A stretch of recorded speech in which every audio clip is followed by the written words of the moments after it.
नळी आता बघा समोर ना ती घरी टाकलेली आहे आणि कदाचित त्याच मासो आहे ती हो तर आम्ही त्या होडी घेऊन आला पाहिजे बघूया आता.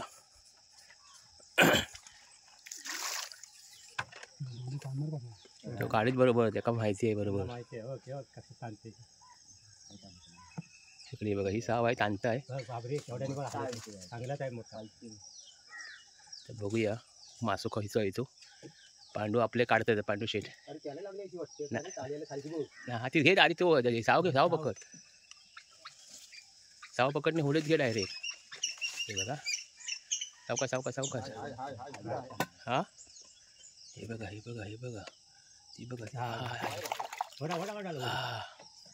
बघितलं असं मासं पकडलेलं आहे शेवटी. काढते का आता घरी काढते. तर हे बघा अशी झाडी टाकलेली आहेत झालीसनी आणि ही गंमत आहे सगळी.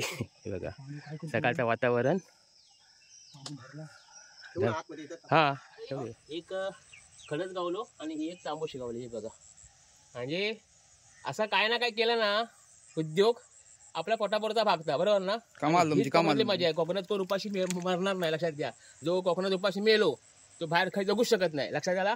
तर त्याला बाय बाय. मस्त झालेला आहे कालवान म्हणजे ह्या मग कोरड्याक माशी आणि भात सरा गचागच चक्रचूक चमचमीत आणि मासा भेटलाय बघा कसा तो दणदणीत.